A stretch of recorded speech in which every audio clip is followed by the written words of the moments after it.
pero siento una emoción muy grande de ya estar en el libro de Hechos y de ya llegar a un punto súper importante. Estamos llegando en Hechos ya casi a ese momento en donde los gentiles van a escuchar por primera vez la palabra. Hoy, bueno, más o menos como ustedes se han dado cuenta, el bosquejo del libro de Hechos en cierta forma está en Hechos 1:8, ¿no? Recibiréis poder cuando haya venido sobre vosotros el Espíritu Santo. Eso está Hechos 1 y 2. Y me seréis testigos en Jerusalén, que el testimonio en Jerusalén es desde Hechos 3, más o menos hasta Hechos 7. Luego en toda Judea y Samaria, que eso está en Hechos 8 y más o menos hasta el capítulo 10. Y luego en todas las naciones de la tierra, que está desde el 11 en adelante, ¿no? El 10 es el capítulo, digamos, como pivote de Hechos, porque es la conversión de los gentiles, ¿no? La conversión de los gentiles. Así que ya estamos llegando allá. Estamos llegando a ese momento tan especial en donde por primera vez los gentiles escuchan la palabra. Y otra cosa interesante, obviamente, es la conversión de Saulo, ¿no? Porque hasta este momento Saulo ha sido el gran perseguidor de la iglesia. Otra forma de ver el avance del libro es como de la resurrección de Jesús y sus discípulos a una iglesia 100% hebrea, una iglesia judía que más parecía una secta del judaísmo que realmente la iglesia del Señor en un comienzo. Se reunían en el pórtico de Salomón, o sea, la gente pensaba que eran prácticamente como unos judíos especiales, por decirlo así. Identificados más con los fariseos que con los saduceos. En fin, entonces empiezan a convertirse personas de origen heleno, es decir, judíos de origen griego, que han nacido en otras naciones y han regresado, pero siguen siendo judíos de origen y judíos de religión, pero se convierten al Señor. Y esos judíos tienen una mente mucho más abierta. Y como vieron en Hechos 6 que se da esta discusión ahí entre los unos y los otros por la atención a las viudas, entonces a raíz de eso se forma un liderazgo judío helénico, es decir, de griegos, Felipe, Nicanor, todos ellos, Esteban, ¿no? Y ellos comienzan a servir de tal manera que hay como una especie de multiplicación del ministerio. Ahora tenemos un ministerio hacia los judíos griegos y un ministerio hacia los hebreos, de tal manera que se convierten algunos de los sacerdotes y los judíos de origen griego empiezan a reunirse también entre ellos y a crecer mucho. Pero entonces viene una persecución tremenda por causa de Saulo, que Saulo estaba respirando amenazas increíbles después de la muerte de Esteban, porque Esteban hace tremenda prédica, como vimos, y muere, y Saulo arranca una tremenda persecución y todos los de origen griego fueron esparcidos, los de origen hebreo con los apóstoles se quedan en Jerusalén. Y esos que fueron esparcidos van predicando el evangelio por todas partes. Entonces vemos a Felipe. Entonces vemos un avance entre una iglesia 100% hebrea a una iglesia ahora hebrea y con griegos, con judíos de origen griego, hacia una iglesia entre los gentiles, en donde unos y otros se unen a través de Cristo en un solo cuerpo, que se llama la iglesia. Y esta es la gran construcción del libro de Hechos, cómo el evangelio fue de un grupito de judíos a llegar a todas las naciones, y eso va avanzando de una forma increíble realmente por medio de Pablo. Así que el capítulo de hoy, el capítulo 9, es un capítulo súper importante porque nos habla de la conversión de este Saulo. Vamos a mirarlo entonces con todo el corazón. Padre, en esta mañana una vez más, como siempre te lo pedimos, Señor, te clamo por todas las peticiones que estamos haciendo en el chat. Te clamo, Señor, por todas las necesidades de mis hermanos en diferentes lugares.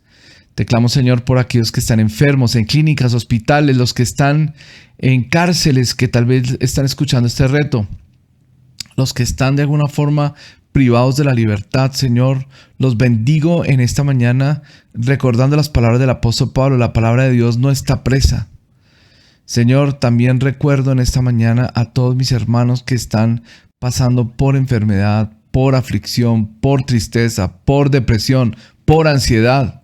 Señor, te ruego que traigas tu sanidad sobre cada uno de ellos, Señor, y que podamos ver tu gloria esta mañana, Señor. Háblanos a través de esta poderosa palabra. Bendícenos, Señor, con la palabra. Inspíranos, Señor, con la palabra. Danos fuerza, Señor, con la palabra. Te lo pedimos, Señor, en el nombre de Jesús. Amén y amén. Amén, amén. Muy bien, entonces estamos leyendo Hechos capítulo 9 y comenzamos con el versículo 1. Así, dice así.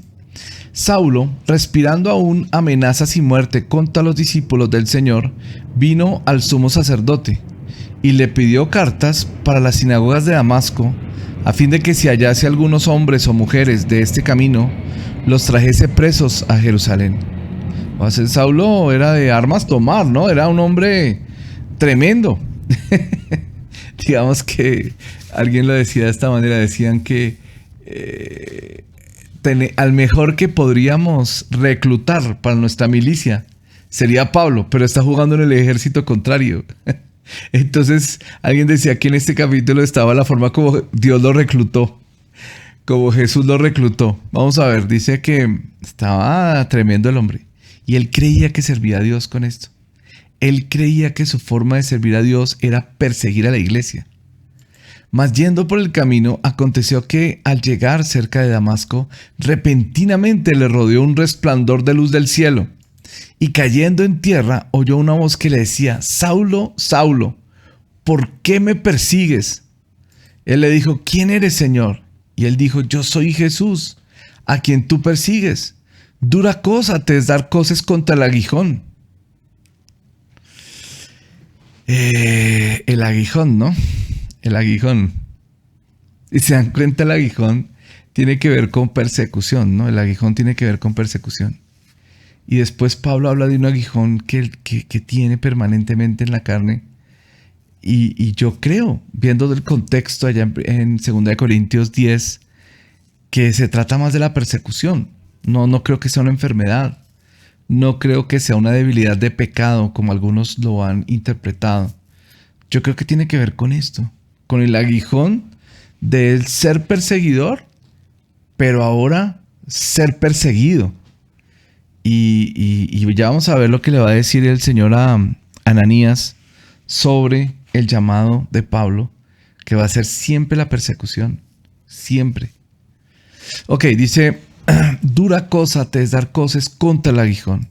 Él, temblando y temeroso, dijo: Señor, ¿qué quieres que yo haga? Y el Señor le dijo: levántate, entra en la ciudad y se te dirá lo que debes hacer. Interesante la primera pregunta. ¿Quién eres? Dice: yo soy Jesús. ¡Wow! Inmediatamente lo reconoce como Señor y le dice: Señor, ¿qué quieres que yo haga? Son las dos preguntas más importantes que todos nos podemos hacer. ¿Quién eres? Y cuando Él se revela y dice: yo soy Jesús. Pronto lo sabes que Jesús no es cualquiera ahora en tu vida, que Jesús es el Rey y el Señor. La segunda pregunta que va a surgir es: ¿qué quieres que haga, Señor? Señor, ¿qué quieres que haga? ¿Entiendes? O sea, no se puede seguir siendo el mismo. No se puede seguir siendo el mismo reconociendo que Jesús es el Señor. Entra en la ciudad y se te dirá lo que debes hacer. Y los hombres que iban con Saulo se pararon atónitos. Todos cayeron, ¿no? Y oyendo a la verdad la voz, mas sin ver a nadie. Entonces Saulo se levantó de tierra y abriendo los ojos no veía nada, a nadie. Así que llevándole por la mano, le metieron a Damasco. Estuvo donde estuvo 3 días sin ver y no comió ni bebió. O sea, él arrancó su vida cristiana con un ayuno de 3 días. ¡Wow! El plan del hombre versus el plan de Dios, ¿no? Aquí iba Saulo con un plan y terminó con otro. Iba en plan de perseguir a la iglesia y terminó en ayuno y oración 3 días sin ver, ciego. Me gusta esta parte. Había entonces en Damasco un discípulo llamado Ananías. Alguien decía: ¿sabes por qué Dios escogió a Damasco para que allí fuera donde Pablo se encontrara con Jesús? Porque en Damasco estaba un discípulo llamado Ananías. Puede ser que el Señor hubiera escogido a cualquiera, pero lo lindo es que llamó a un discípulo llamado Ananías. Fíjate que no dice un apóstol, un profeta, un evangelista, un ministro de Dios. No fue un hombre famoso, un discípulo. Y esta es una enseñanza tan tremenda para todos nosotros. Todo discípulo en la iglesia tiene que estar listo para servir al Señor en estas cosas básicas, como ir a ayudar a alguien a recibir a Cristo, como ayudarle en bautizarse, como estar en las cosas básicas que debe recibir una persona cuando conoce a Cristo. Había en Damasco un discípulo llamado Ananías, a quien el Señor dijo en visión, además con una comunión íntima con Dios impresionante: Ananías. Y él respondió: heme aquí, Señor. El Señor le dijo: levántate, ve a la calle que se llama Derecha y busca en casa de Judas a uno llamado Saulo de Tarso, porque he aquí que él ora y ha visto en visión a un varón llamado Ananías que entra y le pone encima las manos para que recobre la vista. Entonces Ananías respondió: Señor, he oído de este hombre cuántos males ha hecho a tus santos en Jerusalén. Y aún aquí tiene autoridad de los principales sacerdotes para prender a todos los que invocan tu nombre. Si yo soy Ananías, yo le digo lo mismo, ¿sí o no? No, espérate un momento, Señor. Espérate un momento. Ese tipo hasta ayer, hasta antier, estaba persiguiendo cristianos. Yo supe que persiguió en una congregación a no sé quién. A no sé quién se lo llevó preso. A esta la sacó de la casa jalándole los pelos. Señor, ¿y tú me dices que vaya a él? El Señor le dijo: ve, mira, aquí está el llamado de Pablo, porque instrumento escogido me es este, para llevar mi nombre en presencia de los gentiles, su primer llamado, de los reyes, su segundo llamado, y de los hijos de Israel, su tercer llamado. Es decir, que el llamado de Pablo era los gentiles, los gobernantes y los hijos de Israel. Y si ustedes se dan cuenta, en Hechos, todos los capítulos de Hechos enfatizan esto que está aquí redondeado. Esto que está aquí bosquejado. Y si ustedes lo ven, siempre Pablo iba y le predicaba a los judíos. Cuando no recibían, entonces iba a los gentiles. Y casi siempre se encontró con los gobernantes, especialmente desde el capítulo 21 en adelante, en donde pidió estar preso. Y se cumplió porque predicó a todos los gobernantes desde Cesarea hasta Roma. O sea, es impresionante aquí el mapa que le da el Señor a Ananías. Pero mira otra parte del llamado de Pablo: porque yo le mostraré cuánto le es necesario padecer por mi nombre. Es decir, que el llamado de Pablo estaría rodeado de mucho testimonio a muchas personas importantes, pero en medio siempre de mucho padecimiento. De mucho padecimiento. Por eso el aguijón tiene que ver con esto, con ese sufrimiento que Pablo tuvo de persecución permanentemente. Y entiende uno mucho más porque dice que es un aguijón en la carne, un mensajero de Satanás que lo bofetee, ¿no? Hay muchos pasajes por los cuales yo pienso eso. Yo no puedo decir es así, pero yo lo veo mucho más cercano a las otras opciones. Ok. Fue entonces Ananías y entró en la casa, y poniendo sobre él las manos dijo: hermano Saulo. Qué saludo, ¿cierto? Hermano Saulo. O sea, ¿sabes qué? Yo creo en tu llamada. Yo creo que tú eres un hermano. A diferencia de los demás, yo he llegado a la convicción de que tú eres mi hermano. Hermano Saulo, el Señor Jesús, que se te apareció en el camino por donde venías, me ha enviado para que recibas la vista y para que seas lleno del Espíritu Santo. Y al momento le cayeron de los ojos como escamas y recibió al instante la vista. O sea, este muchacho Ananías estaba capacitado para orar por los enfermos, para ministrar bautismo del Espíritu Santo. Lo básico que todo cristiano tendría que estar capacitado. Tú tienes que estar capacitado para esto, todos. Porque si se convierte un Pablo por ahí cerca, se encuentra con Dios, tú tienes que estar listo a ir a ministrarle estas cosas básicas. Recibió sanidad y recibió bautismo del Espíritu Santo, y luego levantándose fue bautizado en agua. O sea, esto es muy diciente. es muy diciente. Habiendo tomado alimento y recobró fuerzas, y estuvo Saulo por algunos días con los discípulos que estaban en Damasco. Enseguida predicaba a Cristo en las sinagogas, diciendo que éste era el Hijo de Dios. Y todos los que le oían estaban atónitos y decían, ¿no es este el que asolaba en Jerusalén a los que invocan este nombre? ¿Y a eso vino acá para llevarlos presos ante los principales sacerdotes? Pero Saulo mucho más se esforzaba y confundía a los judíos que moraban en Damasco, demostrando que Jesús era el Cristo. Pasados muchos días, los judíos resolvieron en consejo matarle.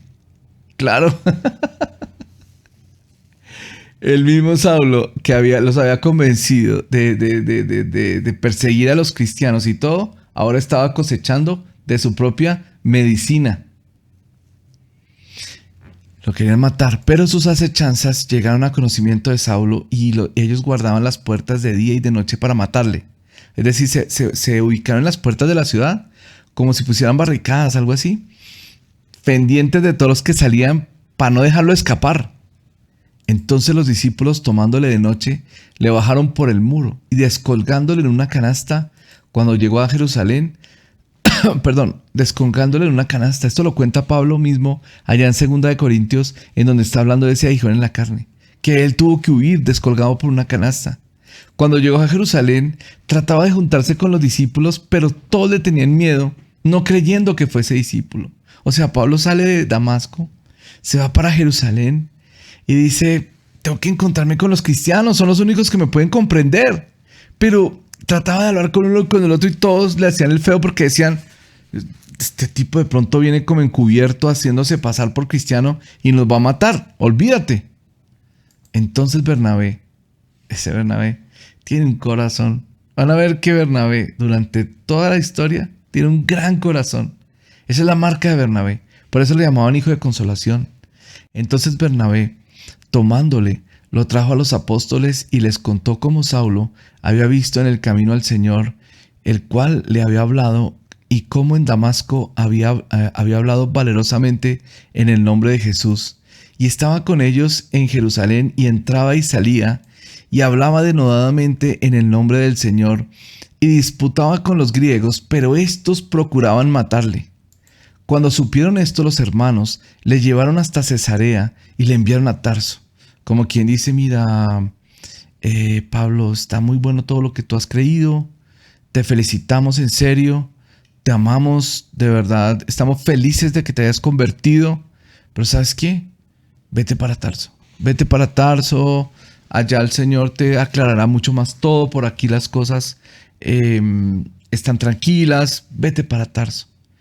Ok, entonces ante la conversión de Saulo vio lo que pasó. Entonces las iglesias tenían paz por toda Judea, Galilea y Samaria, y eran edificadas andando en el temor del Señor, y se acrecentaban fortalecidas por el Espíritu Santo. Qué obra la que está haciendo el Señor, ¿no? Él es el Señor de la iglesia. Aconteció que Pedro, el ministerio en Judea, aconteció que Pedro, visitando a todos, vino también a los santos que habitaban en Lida, y halló allí a uno que se llamaba Eneas, que hacía 8 años que estaba en cama, pues era paralítico. Y dijo Pedro, Eneas, Jesucristo te sana, levántate y haz tu cama. Y enseguida se levantó y le vieron todos los que habitaban en Lida y en Sarón, los cuales se convirtieron al Señor.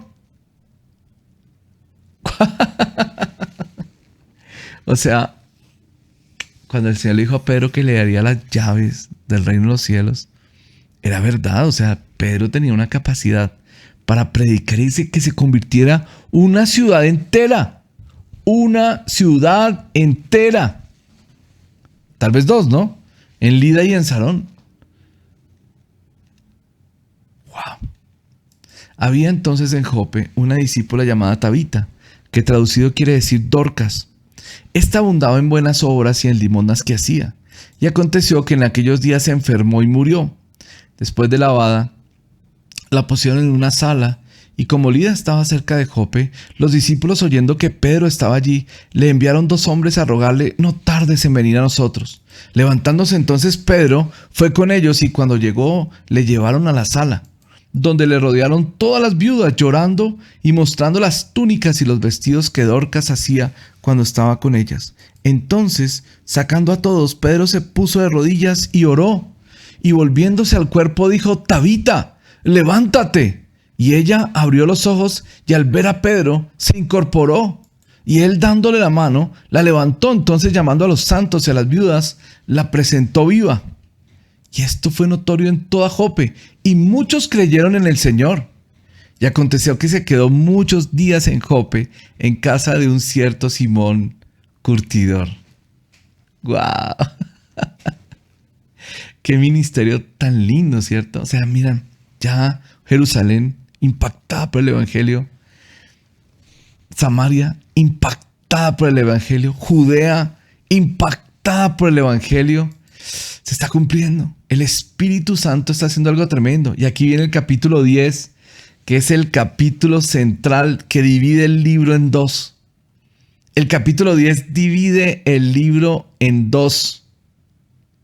El capítulo 10 es el comienzo de algo muy poderoso: la conversión de los gentiles. Había en Cesarea un hombre llamado Cornelio, centurión de la compañía llamada la Italiana, es decir, era uno de los que estaban a cargo de 100, centurión por eso, y su compañía se llamaba la Italiana. Era piadoso y temeroso de Dios con toda su casa, y es decir, un temeroso de Dios era una persona que decidía acercarse al judaísmo siendo gentil, pero sin volverse judío. No era prosélito, simplemente un temeroso de Dios.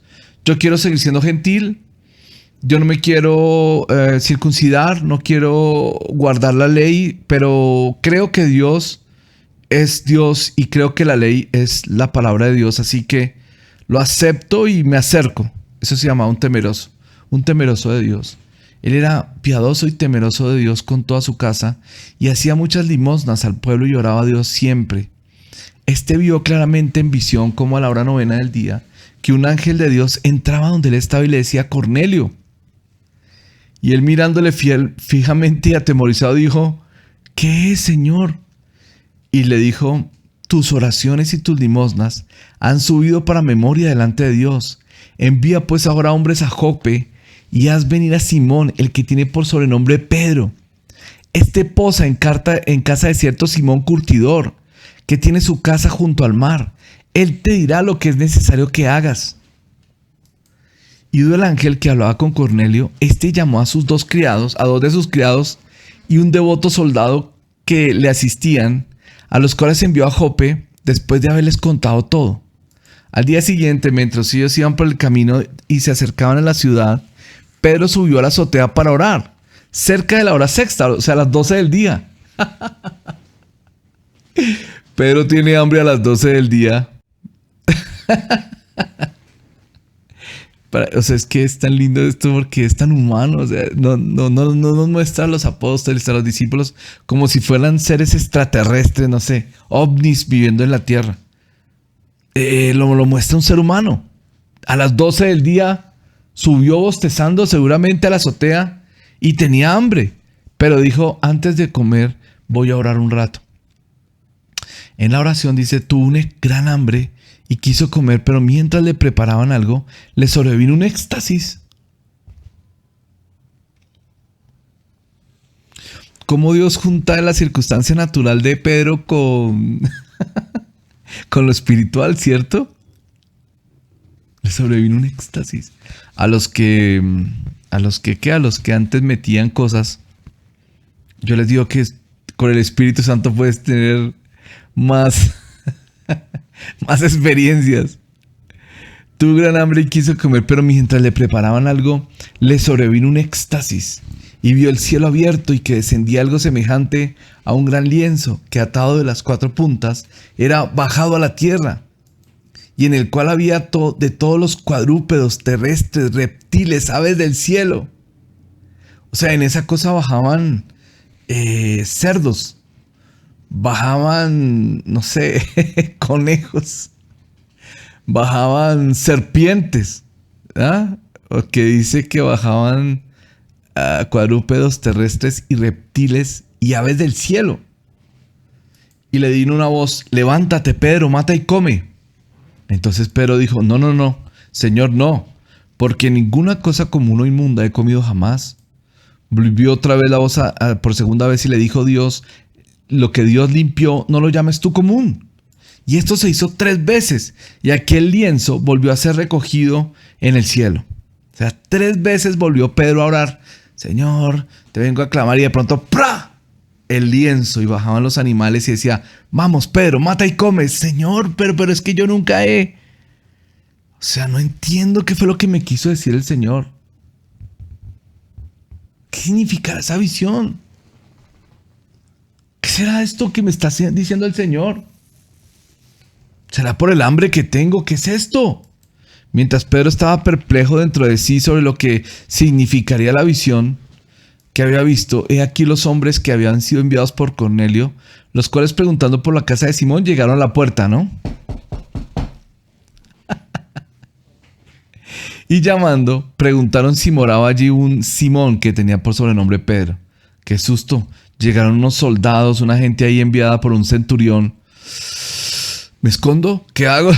¿Me van a perseguir? ¿Me van a encarcelar? ¿Qué hago?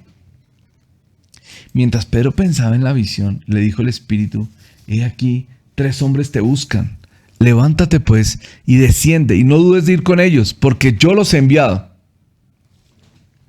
Entonces Pedro, descendiendo a donde estaban los hombres que fueron enviados por Cornelio, les dijo: he aquí, yo soy el que buscáis. ¿Cuál es la causa por la que habéis venido? Ellos dijeron: Cornelio, el centurión, varón justo y temeroso de Dios, y que tiene buen testimonio en toda la nación de los judíos, ha recibido instrucciones de un santo ángel de hacerte venir a su casa para oír tus palabras. Claro, el Cornelio no sabía que le estaba hablando del Espíritu Santo, o tal vez un ángel. Sí, es verdad. O sea, Cornelio a la hora del té es un no creyente, él no sabe mucho de qué se trata esto, ni siquiera es un creyente todavía. Es un temeroso de Dios a lo judío. Entonces, haciéndoles entrar, los hospedó, y al día siguiente, levantándose, se fue con ellos, y le acompañaron algunos de los hermanos de Jope. Al día siguiente entraron en Cesarea, y Cornelio los estaba esperando, habiendo convocado a sus parientes y amigos más íntimos. Este es el nivel máximo de evangelismo. Cuando una persona invita a sus amigos más íntimos para conocer a Jesús, ahí hay evangelismo muy poderoso. Cuando Pedro entró, salió Cornelio a recibirle, y postrándose a sus pies, adoró. Mas Pedro le levantó diciendo: levántate, pues yo mismo soy también hombre. Y hablando él, entró y halló a muchos que se habían reunido, y les dijo: vosotros sabéis cuán abominable...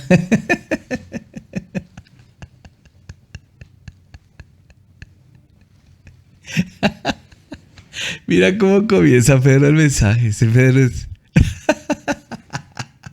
es como si a mí me invitan a comer, no sé, en una casa, y yo digo: ustedes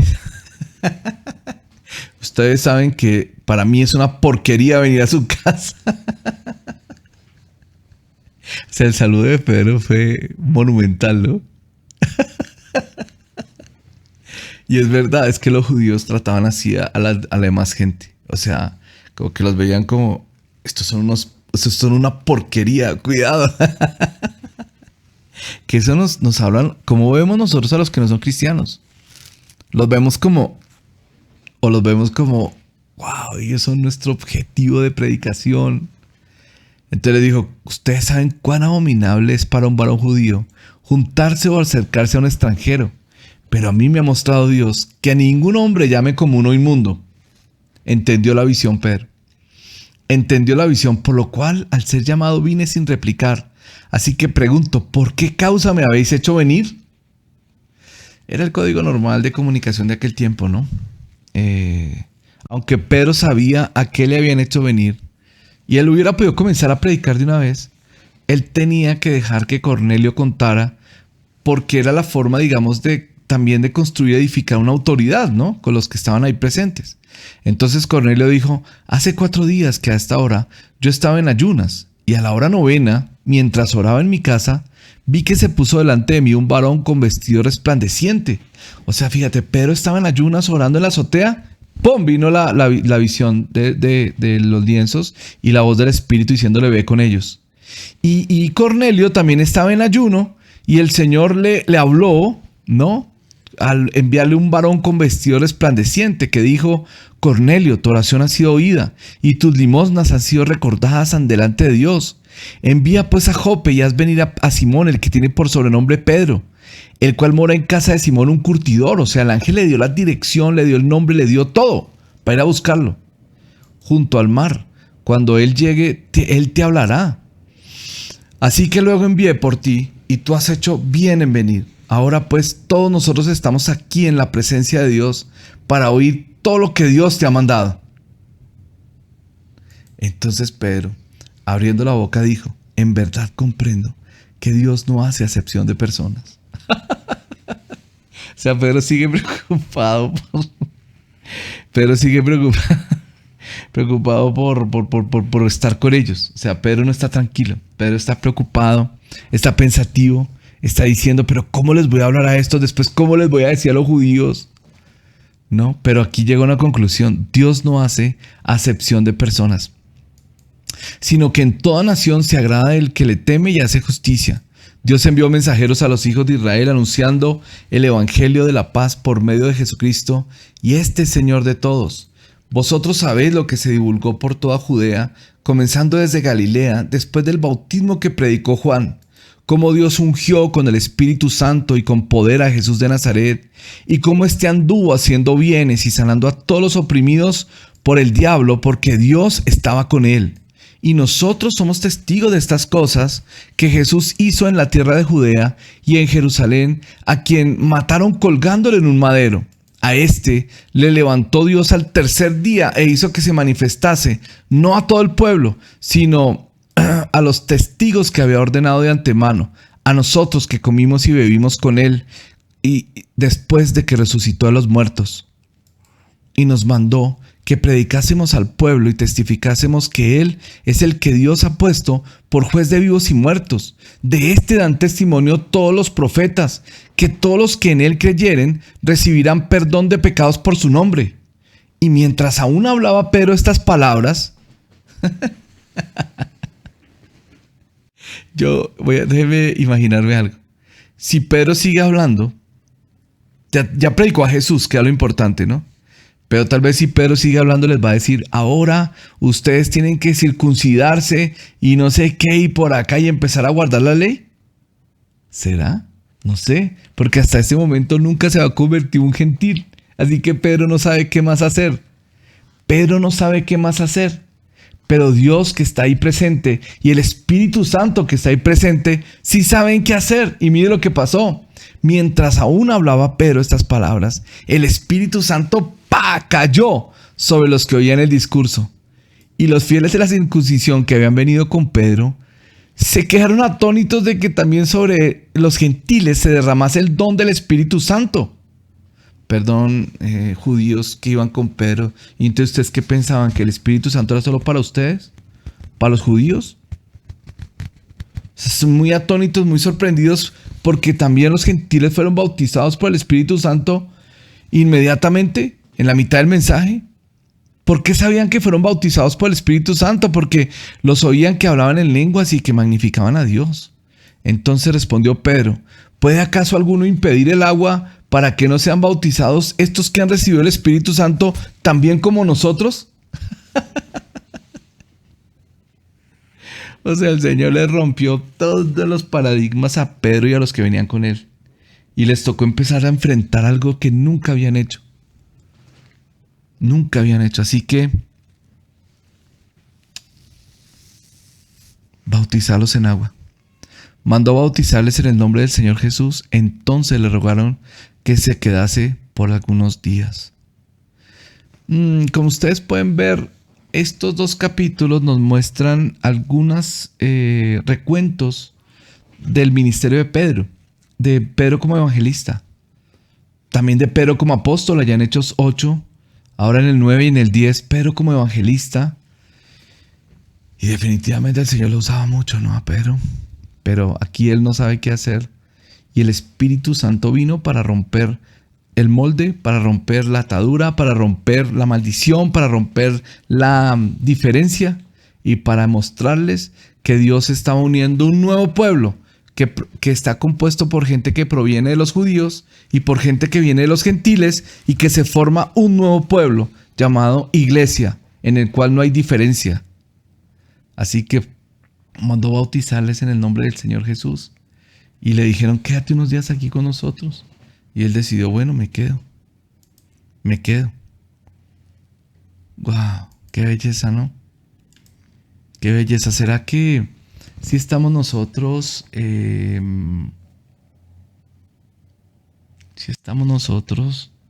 predicando el evangelio de esta manera?